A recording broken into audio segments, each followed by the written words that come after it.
The number one reason why salespeople fail is because they have an empty pipeline. And the number one reason why they have an empty pipeline is because they're not prospecting every day, every day, every day, every day. Just that simple.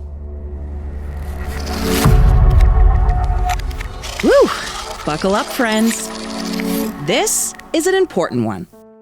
Prospecting is the first step in the sales process. It's all about reaching out to people who you think might be interested in your product or service. The goal? Book a meeting so you can convince them to buy. So the very first thing I'm doing when I join a company, or if I have my own company, is thinking about who is my ICP, which is my ideal customer profile. Talk to other SDRs, talk to your managers, talk to other account executives, and talk to customer support reps. There is a wealth of knowledge within your organization. What does a typical customer look like? What is the typical status quo of what's going on within their organization? And what are they typically trying to accomplish with a product like yours? Okay, so you've got your ICP down, but there are probably thousands of people out there who you might call. If I were selling for HubSpot, I would choose one very specific vertical, supply chain management companies, right? So only freight brokers in the US that currently are using Zoho or Salesforce. The more I can get into the niche, my confidence selling to that customer will increase, and my ability to provide value to that customer quicker will also go up. Start by looking up people who work at companies in the vertical you've chosen. Make a list of people most likely to benefit from your product. Do your best to choose people who are senior enough that they can probably make the purchase. Then, do a little bit of research on each of them to give yourself a jumping off point and to help you stand out. The information you're gathering is called a trigger. A trigger is what is the context behind why I'm reaching out, and that should usually be the first sentence in an email or on a cold call, so that the person that I'm reaching out to who doesn't know who I am has some summary or context. LinkedIn bio, LinkedIn job description. I look at what companies they follow, which is a hidden nugget. A lot of companies that people follow could be clients of yours. You go to someone's website, and normally it's called press release or newsroom. Go look for the executive quotes, use the executive quotes to prospect and engage with people. And then most people you reach out to that are executives have done an interview in the past, 3 to 4 years. So if you go type in their name on YouTube, there's a chance that they've done an interview for maybe a minute or two, and you could grab some nuggets there as well. But research is not prospecting, and what salespeople do is they use research to avoid prospecting. I've seen reps spend 30 minutes, look at the company, look at the stakeholder, go to the LinkedIn profile. If you've got, say, 200 possible prospects in your entire universe, well, we're gonna do deep research on every single one of those prospects before we call. But if you go back to my days when I was, in my mid-20s and I was selling, I had 10,000 prospects in my territory, 10,000! Doing research on every single one of them? No, I just picked up the phone and said, I wanna meet with you. All right, people, deep breaths. It's time to start reaching out to your prospect. Right now, the most popular methods are calling, emailing, video messaging, and social selling, which includes sliding into your prospect's DMs. In a non-creepy way, of course. Oh, and don't think you're getting away with a single method. Now, if I leave a voice message, then I might send an email. I might ping you on LinkedIn. The reps that I'm engaging with the most right now, they're sending me snail mail. I mean, I'll get a voicemail message from them, and I'll see them on LinkedIn, and maybe they send me a video message, but then they'll send me something in the mail, and then I'm like, oh man, I gotta call this person. I gotta call them now. I mean, they're working really hard. Let me explain a cold call real quickly. If you're calling them and there's not an appointment on their calendar for you to call them, it's a cold call. Basically what you're doing is you're interrupting someone's day. Always introduce yourself. Say that you understand you're calling out of the blue. Go into your spiel from there. If you call out something that's awkward, hey, yeah, I know I'm calling out of the blue. It's oh, okay, that's a real human that's talking to me, not someone that's just about to give me a 60-second sales pitch. No one wants to get that. So I'll be hi, Will, thanks for taking my call. Hey, look, I know I'm calling out the blue here. However, do you have a few moments to chat? And the reason I do that is because I thank people for the call, which is pleasant. Most people don't do that. I laugh to create a situation where there's levity and it makes you feel like you want to have a conversation with you. And then arms up is I go like this to make myself disarming so that you're more willing to have the conversation with me.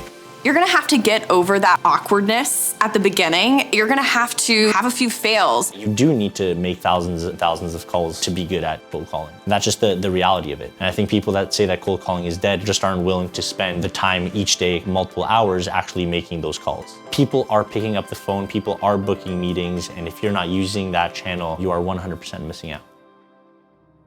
Don't take rejection personally. These people don't know who you are. They have so many different priorities on their plate, and they're just trying to quickly let you know to stop wasting your time on them. There's a bucket of people that are never ever gonna buy from you no matter what you do. There's a bucket of people that are gonna buy from you because that's just like their number one problem right now. And then there's this middle bucket, which is the people that are sort of on the fence. So with the people that you're just never gonna be able to get, or swear at you, or just are saying, no, this is not gonna happen, classify that as the bucket of people that are not gonna buy from you right now, and just move on. You can't focus on that for too long.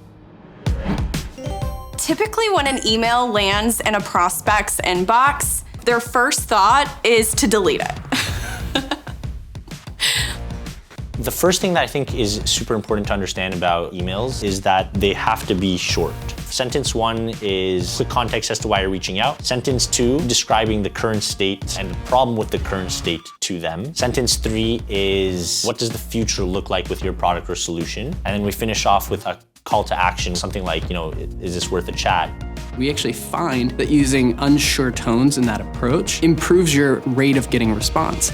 It's that, hey, you might be having this challenge. That might being a key word there that keeps the reader's guard down and allows them to absorb the message that you're putting out there. Potential customers, they get a lot of outreach. They get a lot of messages heading their way. Most of it just sucks. It's not necessarily just one thing that goes wrong in a bad cold email. It's too long, bad formatting, cliches. Things like, I hope this finds you well. Just wanted to follow up, bumping this to the top of your inbox. Oh, my favorite, here's my calendar link to book at your convenience in a cold email. The last step that I always encourage is read it out loud. You'll start to see issues within the writing where it just doesn't necessarily come out cleanly. And that'll give you some opportunities to come in and edit. But yeah, at the end of the day, you just gotta hit send. Otherwise, you'll never know if it was a good email or not. Even the best emails don't get responses sometimes, and that's okay too. It's about sending enough of them that you can understand. Video is something that really changed my life when I was an SDR. It was really hard for me to cut through the noise. This new Vidyard tool had come out, and I said, well, why don't I just give this a try? Someone gets to see you, they can feel your energy. You can personalize very quickly in a 15, 30-second video. You also have access to analytics where you can see how much of the video somebody watched, which is always an advantage, so you can reach out to them when that happens. There's a lot of things you need to avoid when doing video outreach. Number 1, don't look creepy. Don't make a video in a dark room. Don't be hiding in the corner. Don't make it too long. People have really short attention spans these days, and I think they're becoming shorter and shorter over time. Recognize that they might not be in a place to watch a video. Give them a couple sentences that summarizes what they're about to go in and check out. Social selling might seem like it's all about connecting on LinkedIn, but actually, it can be much more than that. People are getting more active on social, and you have more options to comment, to post, to send a message, to send a video, to send a voice note across the board. So it's about reaching out multiple times to give yourself a chance to be recognized by them, but also to give them a chance to respond back to you. The other one that I think is a totally underutilized, undertapped resource is Twitter. I'm fairly active on Twitter, yet I've gotten, in the past year, 0 outreach that references my Twitter account and 0 DMs in my Twitter inbox. If your buyers are on Instagram, you could send anyone a voice note and a video. I've had a lot of people respond just like you would never think that would respond because I do these things, and it's just another vantage point. Your success as a salesperson is going to be very predictable based on how you choose, and this is a choice, to spend your time. What you're really doing is you're saying, okay, how much time do I need to spend to fill up my pipeline? I should be doing that every single day, and what do those activities look like? Now, let's just be practical about this. 8 hours of getting rejected sucks at a level of suck that most people don't want to experience. In those situations, I break my day up into doable doses. I set clear targets in short time periods, and then I'll go pump myself back up again. So like if I love 15-minute sprints, so I can do that all day long. 15 minutes, $15, one appointment. I'll take 10 minutes off, put notes in my CRM, send calendar invites out, go get a cup of coffee, go grab a banana, go listen to something cool. And then you can build in some additional blocks for social media, additional blocks for email, and additional blocks for example, direct message prospecting. If I have 50 calls I have to make, I have 50 emails that I have to send. Are you thinking about time blocking? Like, when is the best time to call? When are your energy levels the actual highest so that you can be the most effective on those calls? Are you being consistent about when you're actually making those calls and sticking to your calendar? You have to have a process in place and a goal every single day so that you're not letting your day just kind of take control of you. You have a step-by-step process to understanding how you're gonna get to that goal. It's just about being consistent. It's like working out. It's hard to do, but if you're consistent, like, you're gonna get results. When you've made the last call that you think you can make, when you've taken all the rejection that you think you can take that day, when you're ready to quit, just give up, go home, make one more call. All right, friend, the time has come. Now get out of here and start prospecting. You've got this. Seriously? You're still here? The video is over. Go! Close the laptop screen. Quick, it's gonna autoplay something totally different.